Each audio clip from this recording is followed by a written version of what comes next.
आज हम लोग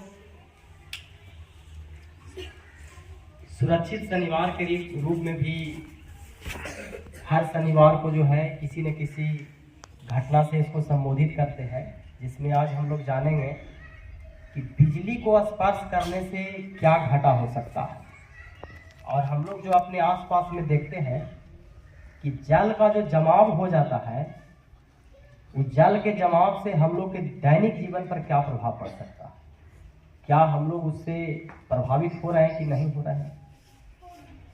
और आए दिन आप देखते होंगे कि कहीं पे मान लो बोरिंग हुआ और वहाँ पानी मिलवे नहीं किया, तो गलती से वो सुरंग जैसा बना हुआ रहता है, वो गड्ढा छोड़ दिया तो काफ़ी गहरा है, 100, 200, 250, 300 फीट गहराई वाला है।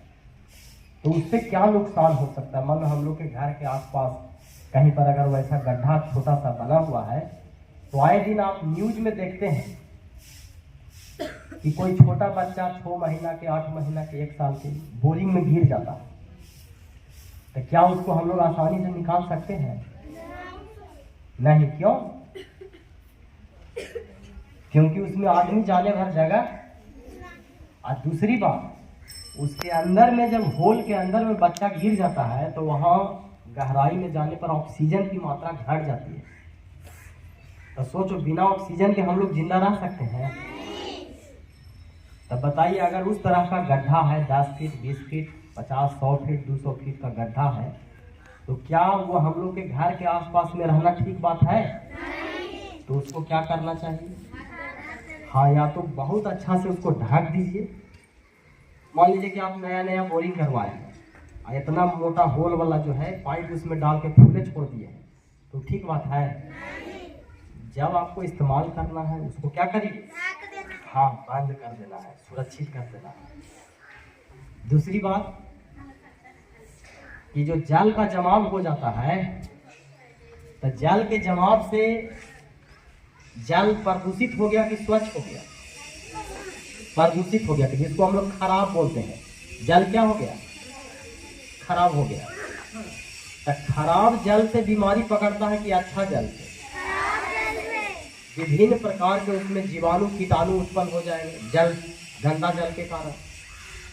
और वो हम लोग के शरीर में हवा के माध्यम से, जल स्पर्श के माध्यम से, मिट्टी के माध्यम से जब हम लोग के शरीर में चला जाएगा, आँख में, नाक में, मुंह में, है ना, तो विभिन्न प्रकार के बीमारियों का शिकार हो सकते हैं। तो जल जमाव होना चाहिए कि नहीं होना चाहिए? नहीं होना चाहिए। अच्छा, तो जल जमाव को रोकने के लिए क्या करना चाहिए? अभी देखिए, सरकार जो है विभिन्न प्रकार की योजनाएं लेकर के हम लोग के सामने आती है सर, जिसमें वो सोखता भी है ना।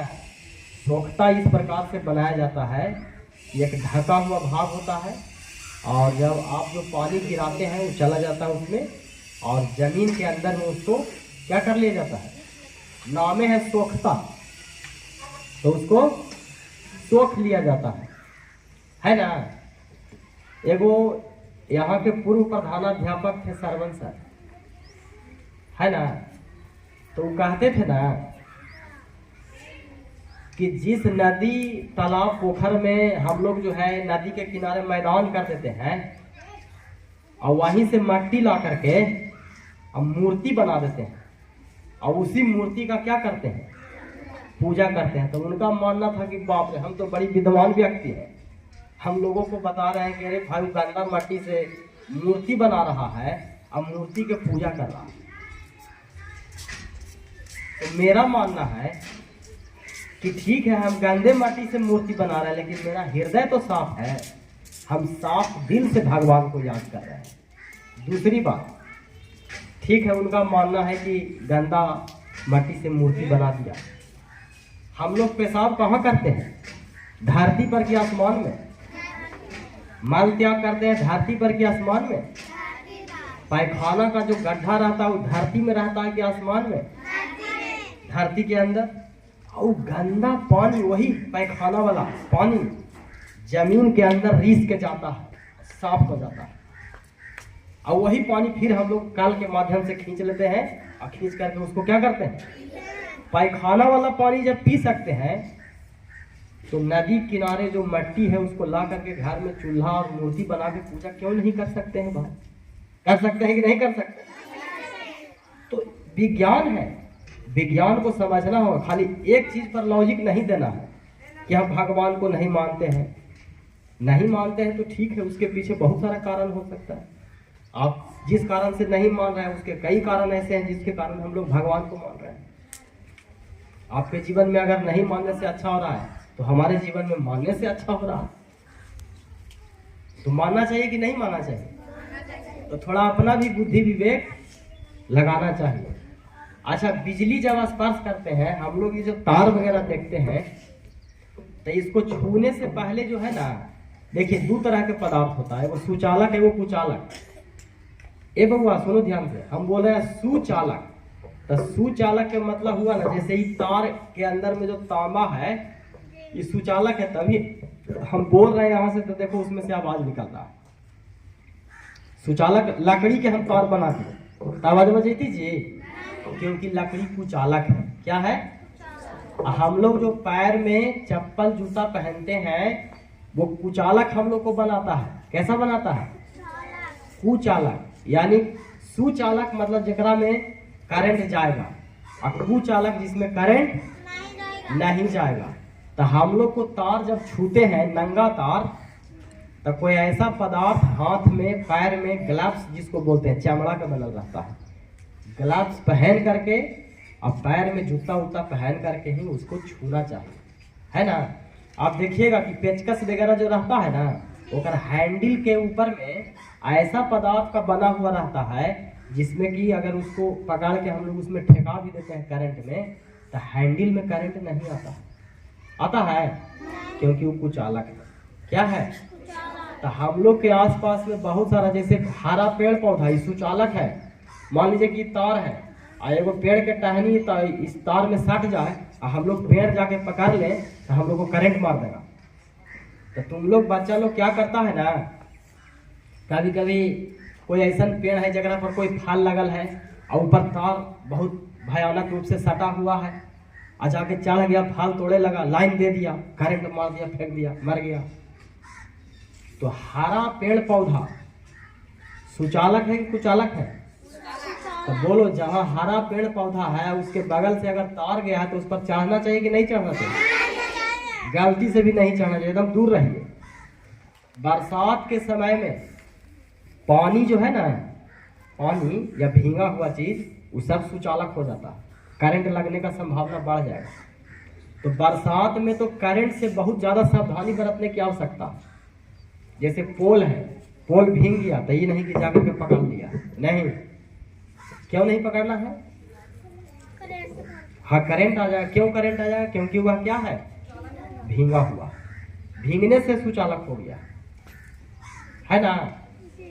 तो बिजली स्पर्श, और देखिए घर में कहीं पर भी तार अगर कटा फटा है तो उसको मेन स्विच को बंद करके अब बढ़िया से टेप वगैरह लगा देना चाहिए कि गलती से कोई चलते समय, कोई काम करते समय छुआ न जाए, और छुआने से करंट का शिकार हो जाएगा।